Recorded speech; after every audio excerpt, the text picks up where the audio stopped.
চলুন আজকে ঘুরে আসি বাগেরহাট খানজাহান আলী মাজার। তো মাজারে খানজাহান আলী সাহেবের সমাধির পাশাপাশি রয়েছে অনেক সুন্দর সুন্দর প্রত্নতাত্ত্বিক নিদর্শন। জ্যান্ত পাথর দিয়ে সারা জীবন ধরে তেল বেয়ে পড়ছে, আর বিভিন্ন উদ্দেশ্যে মানুষ বিভিন্ন অঙ্গ প্রত্যঙ্গে সেই তেলটা কেন ইউজ করে সেটাও আমরা একটু জানবো, আর দেখবো কোন ঘাট থেকে কিছুদিন আগে কুমিরে বাচ্চাটাকে নিয়ে গিয়েছিল।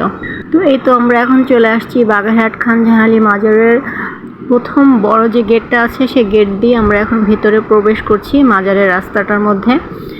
তো আমার সাথে ছিল আমার ছোট বোন আর আমার মা, আমার ছোট বোনের ছেলে আর আমার মেয়ে। বাসা থেকে বের হতে আমাদের একটু দেরি হয়ে গিয়েছিল, যার জন্য মাজারে পৌঁছাতে আমাদের সন্ধ্যা হয়ে যায়।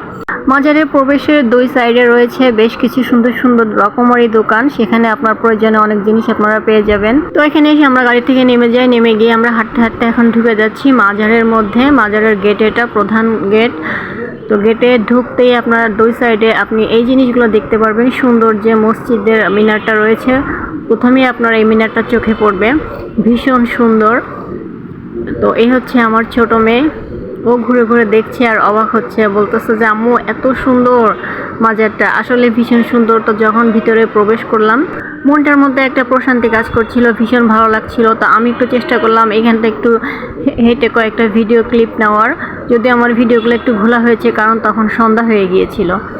তো এরপর আমরা চলে আসলাম যেখান থেকে একটা বাচ্চা কুমিরে নিয়ে গিয়েছিল কিছুদিন আগে। এই হচ্ছে সেই ঘাটটা, মাজারের যে দিঘিটা আছে দিঘির এই ঘাটের থেকে ওই বাচ্চাটাকে কুমিরে নিয়ে গেছিল। বাচ্চাটা প্রায় 2-3 ঘন্টা ধরে এখানে গোসল করছিল। তো আমি এখন হাঁটতে হাঁটতে এই পাশটা চলে যাব একটু ঘুরে দেখার জন্য। তো এটা হচ্ছে খানজাহান আলী মাজারের দিঘির মেন যে সিঁড়িঘাট, সেই সিঁড়িঘাটটা এখান থেকে খুবই সুন্দর দেখা যায়, পুরো মাজারটা সুন্দর মতন দেখা যায়। এই দিঘিতে যেদিন কুমিরের বাচ্চাটা নিয়ে যায়, আমি তার দ্বিতীয় দিনে এই দিঘিতে এসেছিলাম দেখার জন্য। আমার মনটা খুব খারাপ ছিল, বারবার যখন দেখছিলাম বাচ্চাটার কথা মনে পড়ছিল। তো এখানে ঘাটে বসে আমার মেয়েরা যখন হাত দিয়ে পানি ধরছিল, আর পানির মধ্যে অনেক সুন্দর সুন্দর মাছ ওদের হাতের কাছে এসে খেলা করছিল। তো ওরা ভয় পাচ্ছিল যে আম্মু কুমির এসে আমাদেরকে ধরবে না। তো আমি বললাম যে না, এখনও দিঘিতে কুমির নেই, কুমিরটাকে নিয়ে গেছে ওই বাচ্চাটাকে নিয়ে যাওয়ার পর থেকে। তারপর আমি নিজেও একটু হাত দিয়ে পানিটা ধরলাম, একটু মজা করার চেষ্টা করলাম সাহস করে, আর ভয় পাচ্ছিলাম না, কারণ হচ্ছে তখন কুমির ছিল না। তো আমি একটু সিঁড়ির মধ্যে উঠে একটু হাঁটাহাঁটির চেষ্টা করলাম, কয়েকটা ভিডিও নেওয়ার চেষ্টা করলাম। আমার মেয়েরা হচ্ছে এই দিঘির পাড়ে এখানে বসে দেখে যে অনেক মাছ দেখা যাচ্ছে, ওই যে কালো কালো অনেক বড় বড় মাছ। তো বললো যে, আমার মেয়ে বলতেছে যে আম্মু আমাকে একটু খাবার দাও, আমি খাবারগুলো মাছকে একটু দিব। তো আমার ছোট বোনের ছেলে আর আমার মেয়ে মাছগুলাকে খাবার দিচ্ছিল আর খুব মজা করছিল। আর আমার ছোট বোনের ছেলে বলতেছে যে খালামণি আমি মাছগুলোর নামগুলো বলি। আমি আচ্ছা বলো।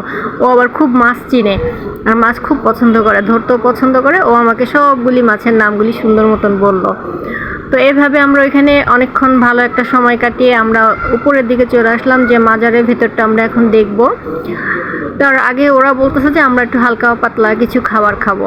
তো যেহেতু ওরা বাচ্চা মানুষ দুজন, আর এখানে তো এগুলা হচ্ছেই পাওয়া যায়, তো আমি এখান থেকে ওদেরকে একটু হালকা পাতলা খাবার দিলাম। ওরা খাওয়া দাওয়া করে আমরা আস্তে আস্তে সামনের দিকে এগিয়ে গেলাম।